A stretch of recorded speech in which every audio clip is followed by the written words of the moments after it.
Juliana Rosa com a gente. Ju, tem assunto demais, né? Porque ontem a gente acompanhou ao longo de todo o dia. Hoje pela manhã já falamos aqui sobre as derrotas para o governo em relação a vetos presidenciais. Um deles, aquele que mantém a desoneração de 17 setores, aqueles que mais empregam no Brasil. O desafio posto a esse governo, ao ministro Fernando Haddad, de como vai conseguir manter aquela meta, e sobre ela a gente já falou bastante, que dificilmente o governo vai conseguir, de déficit zero no ano que vem, precisa arrumar dinheiro de onde arrecadar, de onde vem, e essa resposta o governo ainda não tem exatamente. A gente sabe que haverá uma tentativa de judicialização de algumas dessas questões envolvendo vetos, e tem aí pela frente reforma tributária, votação de reforma tributária. O que você nos conta? Qual a expectativa e o que se apurou aí, né, Ju? Porque a situação não tá nada fácil assim para o governo, não, para responder e para ter mesmo dinheiro para fechar as contas para o ano que vem, né, Ju? Bom dia para você.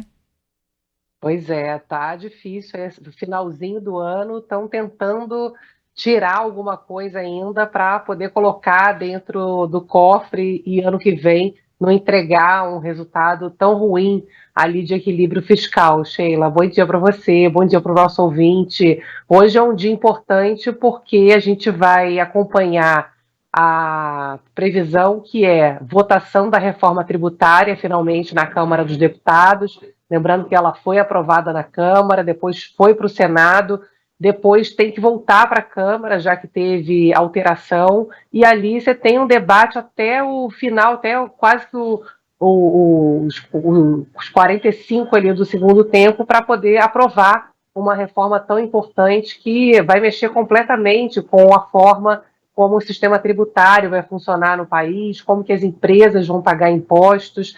Então, você tem essa perspectiva de votação, então, da reforma tributária, que, embora tenha tido uma série de exceções, que é a grande crítica aí dos especialistas, inclusive do próprio Bernard Api, que é o secretário especial da reforma tributária, que estuda o sistema tributário a vida inteira, ele fala sobre o tamanho das exceções, que acabou tirando um pouco da função principal ali, uma das funções principais, que é a simplificação tributária, que é ter uma regra única para todos os impostos, todos os serviços, para não ter aquelas 500 mil exceções que a gente falou tanto aqui, que no final das contas você acabou abrindo um pouco de brecha para ter ainda uma não simplificação e aquele debate de exemplos que a gente trouxe aqui ao longo da discussão. Lembra que por que uma empresa mudou o nome de sorvete para sobremesa Isso, láctea, é. né, para pagar menos imposto, o bombom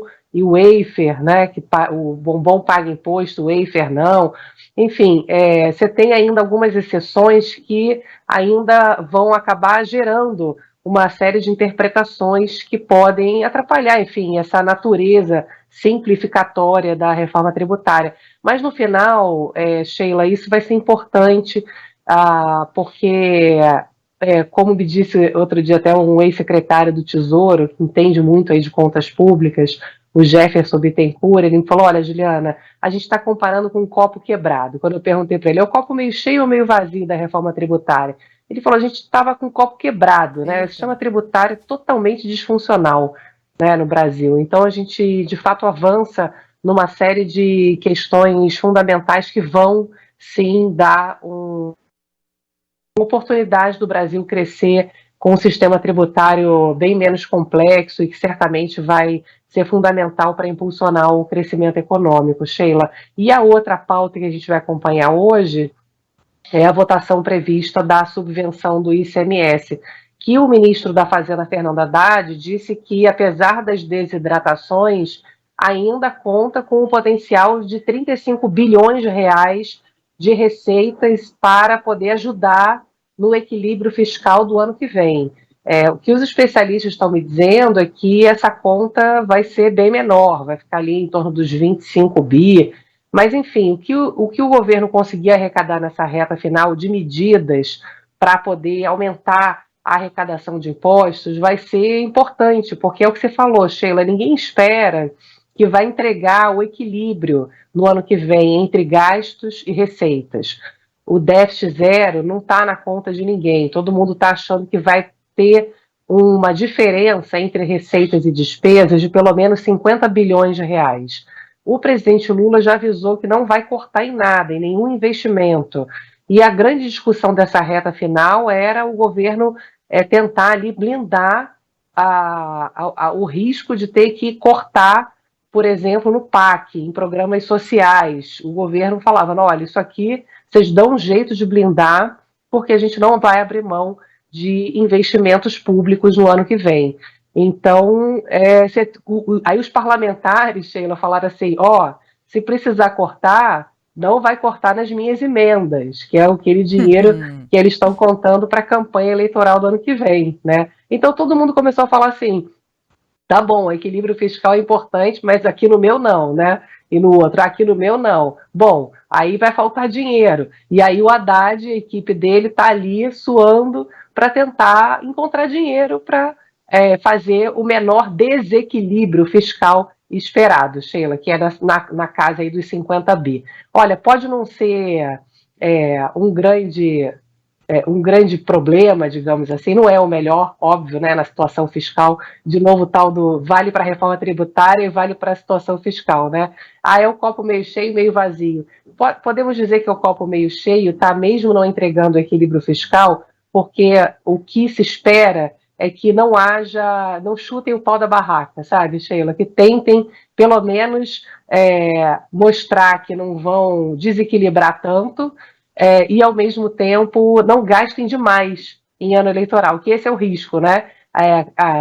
Você vê a pressão grande para poder gastar, para fazer a economia bombar, e com isso, em ano eleitoral, os políticos estão ali fazendo essa pressão danada. Então, vamos ver como é que, de novo, o governo, principalmente o Ministério da Fazenda, que está ali lutando contra a ala política, de tentar fazer o que é possível, equilibrar os gastos, aumentar, sim, investimentos, porque é um governo que acredita em aumento de investimentos sociais, principalmente, mas, ao mesmo tempo, preservando alguma responsabilidade fiscal, que é fundamental para garantir o dólar baixo, a inflação comportada e a queda de juros, que no final, né, Sheila, é o que vai beneficiar a sociedade como um todo. Sim, sem dúvida. Agora a gente ainda vai ter capítulos nesse ano aqui sobre os quais falar, viu? O ano não está encerrado, não, pelo contrário, em relação a esse assunto. E aqui, cartas na manga, o governo vai ter de tirar para conseguir melhorar esse cenário para 24. Vamos seguir acompanhando, Ju, e para isso a gente conta sempre com você. Diga.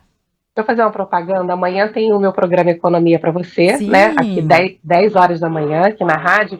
E eu chamo todos os ouvintes, que é um programa especial sobre educação financeira. A gente está falando aí sobre queda de juros, né? Como é que vai ser o ano que vem. Então, eu fiz uma entrevista especial com o Thiago Godoy, que é especialista em educação financeira, e tem o passo a passo, com números, inclusive, assim, de como é que faz para você começar a sair das dívidas, como é que faz para fazer a reserva de emergência, que é o primeiro investimento que a gente precisa fazer, e depois como é que realiza projetos mais longos, comprar um carro, fazer uma viagem, a faculdade do filho. Então tá bem bacana, viu? Recomendo Economia para você amanhã, 10 da manhã, aqui na rádio. Que bom, Ju, tão importante, tão bom isso. Que bom, 10 da manhã, então não perca, gente. Um beijo para você, bom fim de semana, Ju. Bom fim de semana a todos. Agora são